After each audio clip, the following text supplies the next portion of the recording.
I personally believe that in 1964 we'll see more explosive racial situations developing and erupting than during any other year of America's history. What brings you to London? Well, I came to enjoy the company of some of the local Muslims here in London at the Islamic Cultural Center. We don't advocate violence, but our people have been the constant victims of brutality on the part of America's racists, and the government has found itself either unwilling or unable to do anything about it.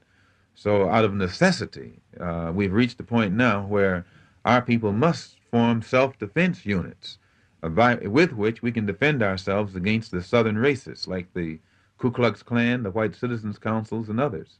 This really amounts to guerrilla war, doesn't it? Well, whenever you are up against an enemy that's more heavily armed than you and with superior arms, the only way to defeat him is with guerrilla warfare.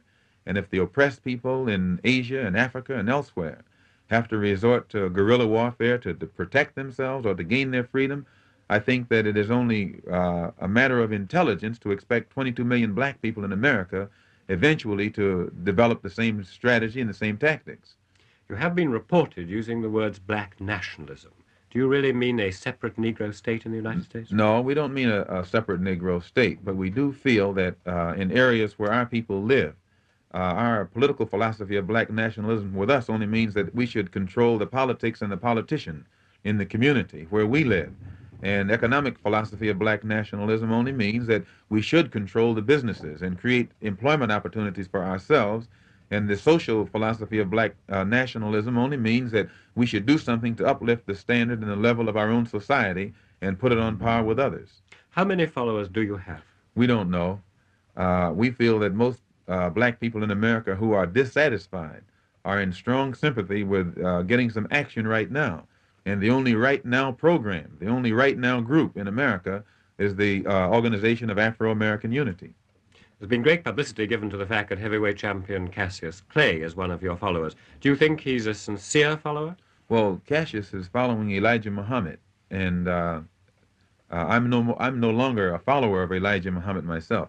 I do believe that Cassius is sincere in what he has been doing. I was with him during the 9 days, I think, when he was training for the list and fight, and he seemed very sincere.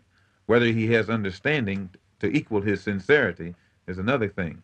Why did you fall out with Elijah Muhammad?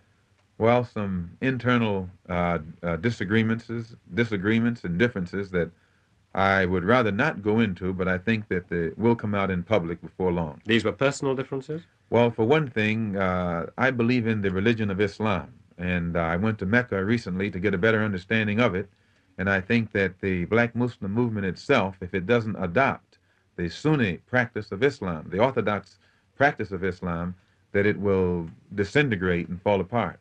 Would you agree that you're on the lunatic fringe of the American Negro movement? Well, I think that America's whole situation is a lunatic fringe. Anytime you have a country that refers to itself as the free world and a democracy, and at the same time has 22 million of its citizens who aren't permitted citizenship, why, that in itself reflects lunacy, a collective lunacy on the part of Uncle Sam. And you almost have to be insane to deal with an insane man or an insane situation. You have been reported using the words black nationalism. Do you really mean a separate Negro state in the United States? No, we don't mean a separate Negro state, but we do feel that in areas where our people live, our political philosophy of black nationalism with us only means that we should control the politics and the politician in the community where we live. And economic philosophy of black nationalism only means that we should control the businesses and create employment opportunities for ourselves. And the social philosophy of black nationalism only means that we should do something to uplift the standard and the level of our own society and put it on par with others. How many followers do you have? We don't know. We feel that most black people in America who are dissatisfied are in strong sympathy with getting some action right now. And the only right now program, the only right now group in America is the Organization of Afro-American Unity. Well, I think that Senator Goldwater is going to shock a whole lot of people by putting up a better fight than most people expect him to, because white people in America, by and large, are becoming increasingly conservative and also very militantly against the fast pace that they think that our people are pressing them toward. So Goldwater stands a better chance than a whole lot of people think. Yes, there probably will be a great deal of violence in the United States because white people in America think that blacks are pushing them too fast, and they are experiencing what they have begun to call the white backlash. But I think that the white backlash is going to produce a black backlash. We don't advocate violence, but our people have been the constant victims of brutality on the part of America's racists, and the government has found itself either unwilling or unable to do anything about it. So out of necessity, we've reached a point now where our people must form self-defense units with which we can defend ourselves against the southern racists like the Ku Klux Klan, the White Citizens Councils, and others. This really amounts to guerrilla war, doesn't it? Well, whenever you are up against an enemy that's more heavily armed than you and with superior arms, the only way to defeat him is with guerrilla warfare. And if the oppressed people in Asia and Africa and elsewhere have to resort to guerrilla warfare to protect themselves or to gain their freedom, I think that it is only a matter of intelligence to expect 22 million black people in America eventually to develop the same strategy and the same tactics. I don't believe in any kind of nonviolence. I believe that it's right to be nonviolent with people who are nonviolent. But when you're dealing with an enemy who doesn't know what nonviolence is, as far as I'm concerned, you're wasting your time. And I think that the people in this part of the world would do well to listen to Dr. Martin Luther King and give him what he's asking for and give it to him fast before some other factions come along and try to do it another way. What he's asking for is right. That's the ballot.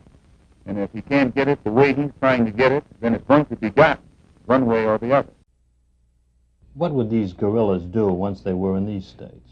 Well, one of the things that they could do, they could see that the federal government had to intervene. Since Jim Foreman and others there have not been able to get government intervention with peaceful methods, we feel that we can send in enough brothers into that area to carry on a campaign of terror against the Ku Klux Klan to the point where the government would have to intervene itself and occupy the state of Mississippi. No, there is no violence against him. It is Malcolm's statement, according to the New York Times, that he intends to bring about the character assassination of the Honorable Elijah Muhammad and try to blackguard the Muslim movement as a whole. But he's the first man that we've had to try to go against the men that have benefited him and have brought him into the light of the world. I think the miracle of 1964 was the ability of the American Negro to restrain himself against extreme unjust provocation and dilly-dallying on the part of the United States government. If the proper type of education is brought about to give the people the correct understanding of the causes of these conditions that exist, and to try and educate them away from this animosity and hostility. Education will do it much faster than legislation. You can't legislate goodwill. I think it's a choice between intelligence and the lack of intelligence. Any intelligent human being is going to protect himself when he's attacked. Any intelligent human being will protect himself from his attacker. And if black people in this country are going to be encouraged not to protect themselves when they are being attacked by a very vicious organization, then I think that our respect as human beings will never be forthcoming.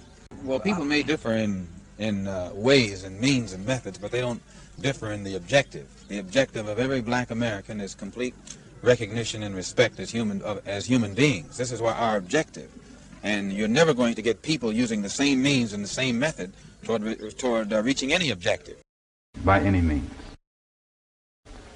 Well, I think that as deplorable as the word bloodbath may sound, I think the condition that Negroes in America have already experienced too long is just as deplorable. And if it takes something that deplorable to remove this other deplorable condition, then I don't think that I think it's justified. Well, number one, there are two groups of us now. That is, those who broke away have formed into two groups. One which is religious and based upon the orthodox Islamic teaching, and the other is non-religious. And the name of it is the Organization of Afro-American Unity. And we want to be recognized and respected as human beings. And we have a motto which tells somewhat how we intend to bring it about. Our motto is, by any means necessary. By whatever means is necessary to bring about complete respect and recognition of the 22 million black people in America as human beings. That's what we're for. That's what we're dedicated to. I don't think it was in fact. If it was in fact, I would have let it remain. Little was the name of the man who formerly owned my grandfather as a slave, so I gave it back. In America, I don't think there's any gradual coming together. There may be a gradual coming together at the top. A few hand-picked, upper-crust, bourgeois Negroes are coming together with the so-called liberal element in the white community. But at the mass level, I don't think there's any real, honest, sincere coming together. If there's anything, there's a widening of the gap. Black people should realize that freedom is something that they have when they're born. And anyone who stands in their way of freedom is their enemy. Yes? Anyone who stands in the way of your and my freedom, our human dignity, is a cold-blooded, blue-eyed enemy.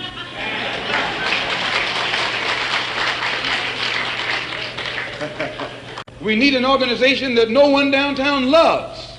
We need one that's ready and willing to take action. Any kind of action. Not when the man downtown sees fit, but when we see fit. By any means necessary. This will be an organization that will give the black man in this country the right to defend himself.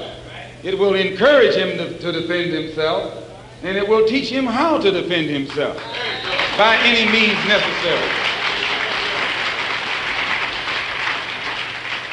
No, I think that the conditions that prevailed in Kenya forced the Mau Mau to take action, and any action that they took, even though it seemed that they were initiating it, actually it was a defensive action, and it was a reaction to the colonial powers that were exploiting them. Let us agree that the blow must be struck, and let us agree what type of blow must be struck, and at whom the blow should be struck, and then those who don't go along with that strike, we can struck them first. And we can never acquire human dignity until we eliminate that which stands in the way of us and our dignity. The man that kidnapped us and brought us here, who made a slave out of us, who hung us on trees, who raped our mothers. I don't have to tell you which man, because we intend to fire our people up so much until if they can't have their equal share in the house, they'll burn it down. In the past, because Europe was in power, or the European was in power, and the center of power was based in Europe, and when I say Europe, I mean England, all of them, same thing, the European.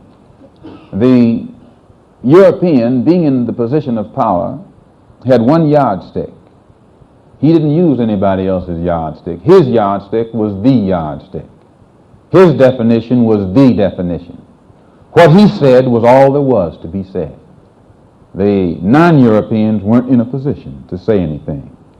They weren't in a position to use their own brain and come up with their own definition. They weren't in a position even to bring their yardstick out of the closet. But what has happened, and most Europeans don't realize it, time has changed. And time has changed, the power has changed. Wherein all the power used to be centered in Europe, it's not centered in Europe anymore. It has divided itself up and is centered in different parts of this earth today. Much of it is in Asia. Much of it is in Africa. It has shifted. And as the people in Africa and Asia get some power of their own, they get a mind of their own. They start seeing with their own eyes and listening with their own ears and speaking with their own mouth and coming to definitions from their own brain. The European definition now isn't necessarily the definition. The European yardstick now isn't necessarily the yardstick. And what the European calls racialism isn't necessarily racialism. And what the European calls brotherhood isn't necessarily brotherhood. It's something now that you have to sit down and analyze from wherever you sit. From wherever you sit. And when you look at it from wherever you sit, you usually see something different from that which he sees wherever he's sitting. In the past, he was sitting on you and me. today he's not sitting on you and me. So he sees things a little differently, and since you and I were being sat on and are not being sat on now, we see things a little differently. And I think that when we realize that these differences exist, that he's thinking with his mind, I'm thinking with my mind, this one's thinking with her mind, automatically we come up with different thoughts. When we respect each other's right to analyze things with our own mind and from our own point of view, then we won't clash as violently as we will clash if we think all of us are going to do this together, that together, or what you call racialism is what I call racialism. We want freedom by any means necessary. We want justice by any means necessary. We want equality by any means necessary. We don't feel that in 1964, living in a country that is supposedly based upon freedom and supposedly the leader of the free world, we don't think that we should have to sit around and wait for some segregationist congressmen and senators and a president from Texas in Washington, D.C. to make up their mind that our people are due now some degree of civil rights. No, we want it now, or we don't think anybody should have it.